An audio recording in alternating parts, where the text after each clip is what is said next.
When I was younger, people used to always tell me things like, man, you don't have any idea what it was like to be around in the 60s and 70s when music was really the most important thing to people and the bands we got to experience. And the first time anyone ever heard someone play the guitar like Jimmy, Hendrix. And sometimes, like the first time people ever heard a band like Led Zeppelin, like the first time that those kind of things happen. And when you're a kid, you just say to yourself, yeah, I wish I was around then. I'm not. I wasn't. So there's nothing I could do about it.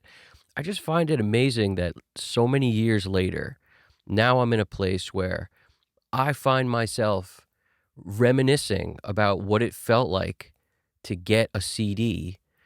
The first two CDs I ever got were gifts from my brother.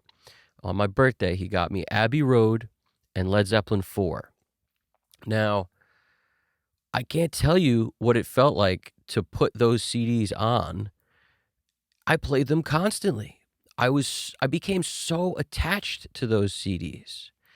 I became invested in listening to every song on the CD multiple times to the point where I memorized the lyrics to most of them. And I felt so connected that I wanted to hear more from those bands. And, in my household, I had two older brothers and one older sister all living in the same house at one time. As time went on, people moved out, things changed. But there was a time where, depending on what room I walked into, I'd go into my oldest brother's room and he'd be playing stuff like Roxette, She's Got the Look, or, Unbelievable by, Unbelievable, oh, which is pretty, I mean, that was one style of music coming out of my brother's room. Also stuff like CNC Music Factory, like things that make you go, and everybody dance now and all, like that era of music was what he was most into. And my other brother is the one who got me Abbey Road and Led Zeppelin. So I go in there and I hear everything from the Beastie Boys, like the album Paul's Boutique was constantly on rotation. One of my favorite albums of all time. Probably one of the greatest compilation of samples if you're a fan of like classic rock in on a CD that wasn't classic rock. So pretty amazing. And if I'm not mistaken, that album didn't do well at all for the critics, but it's a cult classic favorite album for everybody else because it was an amazing, amazing album. There's Curtis Mayfield samples on there. There's Zeppelin samples. It's just really, really cool what's on that album. Tons more too. I mean, amazing stuff. So anyway, that I'd be hearing that and all the classic rock stuff coming from my brother. In addition, in addition to stuff like Buffalo Springfield and Janis Joplin. I mean, he was playing a lot of that kind of classic rock era stuff combined with newer things also. Like, I mean, the first time I heard Red Hot Chili Peppers was in his room kind of thing, and because I had all these siblings spanning the decades, and then my sister, huge Beatles fan, like Beatles trivia, like she would nail all that, she knew it all about the Beatles. She liked other things too, but very big. That like all I remember mostly was I'd go in there and hear every like Beatles songs I've never heard before, constantly Beatles, Beatles, Beatles. So I'd have all that going on, and my parents both loved music also, but I feel like the driving forces of what made me listen to music the way I do is mostly my siblings. Because when I'd get in the car, on the way to school, my parents were dropping me off at the school, it would be like, I remember like it was yesterday, like your favorite oldies on CBS FM.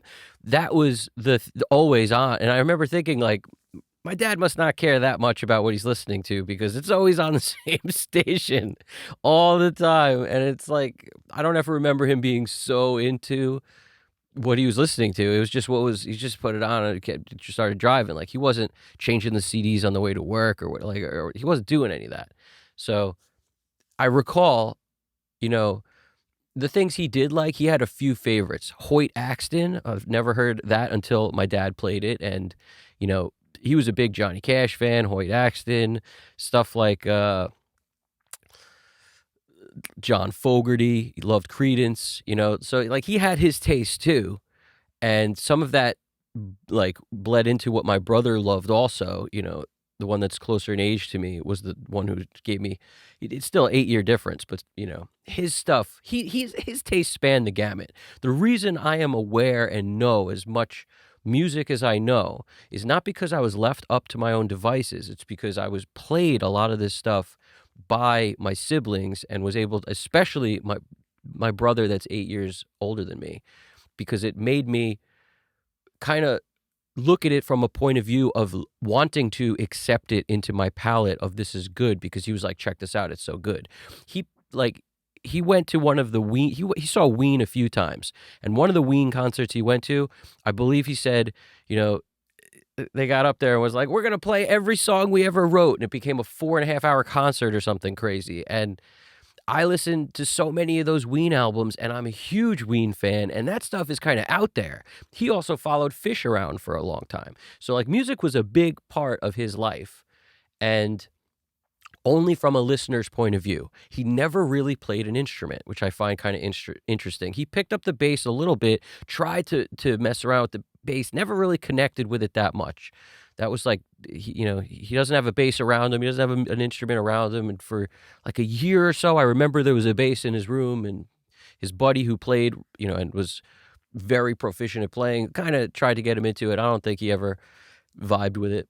But he's still, like, from a listener's perspective, super eclectic taste in music. The reason I'm so into Portishead is definitely because of him and his now wife, who loved Portishead, and that was like a big part of, like, you got to hear this. So I listened to that when I was, way younger, like 20 or something. And, they put that stuff on for me, and I was like, man, this is amazing. So it's just really interesting how, depending on your situation growing up, and like all the stuff I just mentioned, everything I just mentioned was all like, check this out. And a CD was handed from one person to another. It was such a physical, tangible, touchable thing. Boom.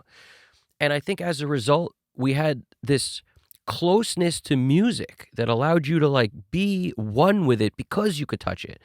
I don't know if anybody feels this way about once they could, have an app and stream music.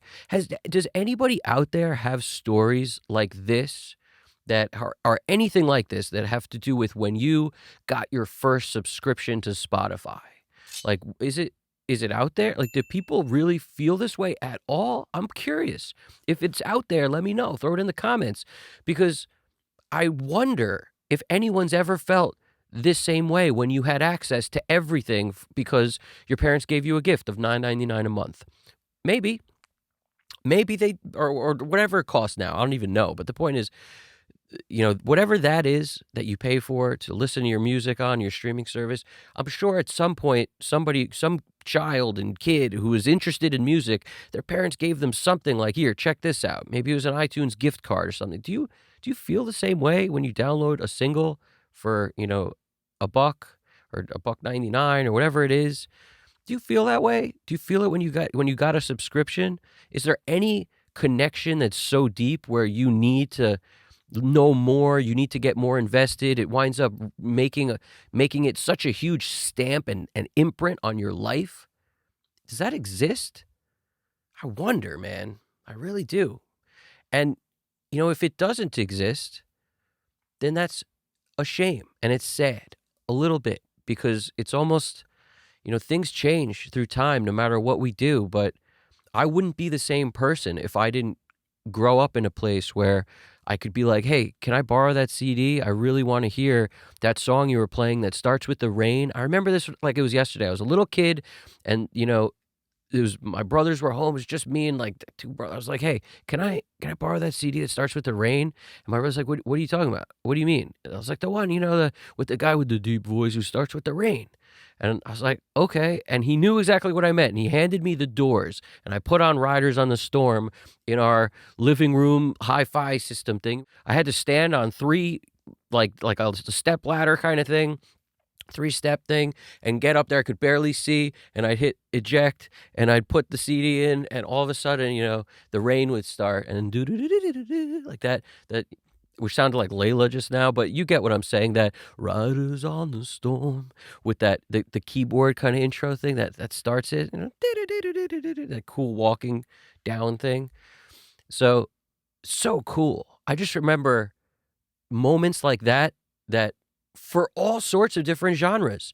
I also remember the day I was like, "I gotta hear that song," the one with the can I put the on? And I'd borrow CNC Music Factory and put on things that make you go, I mean, I remember this stuff like it was yesterday. All sorts of stuff. Even songs like "I Will Survive" was like, "I gotta hear that 'I Will Survive' song." The songs would just I'd hear them coming from different rooms, and I'd have to hear them again and again, multiple times. And because it was on a physical thing, like, it just felt like it meant so much to me, and I don't know, I want people, for some reason, to be able to experience that feeling, because I think when you experience those kind of feelings and that kind of a rush, what pales in comparison is, like, listening to YouTube Shorts or watching Instagram Reels. Like, there's no feeling like that. You don't get that. You don't get excitement from flipping through Instagram. That Instagram nonsense with the nonsense reels, or TikTok where you go, and then you go to the next one, like, that's nothing. That's like a little tiny blip of nothingness that you feel compared to what you felt with that. So, I don't know what it is. I always felt like those parents who would be like, "No TV in the house," where, like, when I was growing up, I was like, "Oh, that's terrible." So a couple of my friends had parents that, wouldn't let them watch TV, like, they didn't have it in the house, they didn't want them playing video games or whatever, like, they had weird views on stuff. Maybe we should not allow streaming services in this house. Would that be a benefit? Because, you're only allowed to listen to something that's physically in your hand, and it'd be the craziest thing. There's a reason, because I want them to experience this connection with music. I want them to feel what it's like to, even if they didn't buy it, because that's the thing. It's like most of those CDs I listened to, I borrowed more of them from people that were in the house than, I bought. The ones I bought were few and far between, and I remember those too, and some of them were like really interesting purchases for a kid. Like weird, like, why did you buy that kind of thing? Well, I'd hear it in something and I'd have to buy it. I'd see Mrs. Doubtfire and hear the song Jump Around during one of the scenes and be like, I need that song. That is the greatest thing I've ever heard. And I'd buy an album that was way too thuggy for a dude like me when I was a kid, listening to House of Pain, but I wanted to hear Jump Around. I really needed it. I was like, I need Jump Around, so that was something worth it to me. But, like, this stuff spans the gamut of all these different genres. And today, I consider all that kind of stuff, whether it's like, old school hip hop like Tribe, which I've mentioned before, I'm a huge fan, or even that old school kind of dance music like C&C was, like that kind of music, or classic rock or alternative, or like anything like in the grunge sector. Like, all that stuff to me is so close. It feels like family, even though it's music. It was always a place I could go to get something that made me feel great. And I know some of you have similar stories. So and it's just not to feel like, oh, poor us, we don't live in that time anymore. It's almost just to shine a light on the fact that when you don't care that much about art and music and what you're listening to, I just think as a whole, we as people experience less joy. I mean, that's to me what it feels like. It's just we experience less. I wonder if you guys feel the same. This is a little bit of a rant, but at the same time, it's like, what makes sense? Does it make sense to withhold streaming so people could revalue what is good with music again? Maybe.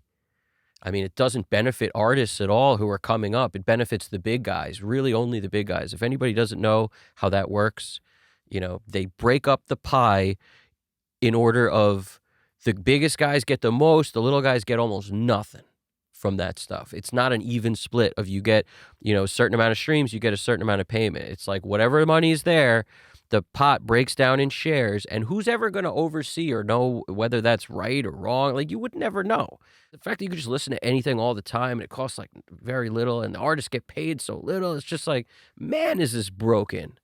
The whole thing feels just so broken to me. I don't want to throw shade on the time we live in so much, but man, nonsense. A little bit of nonsense, huh?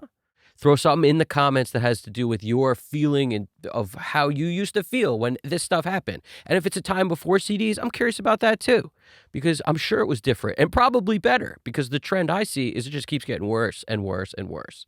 So anything you want to hear, say, do, let's go. Throw it in there. I appreciate it. Talk to you soon. Evan Jaffe, Custom Cut Studios. You guys got this. Take it easy.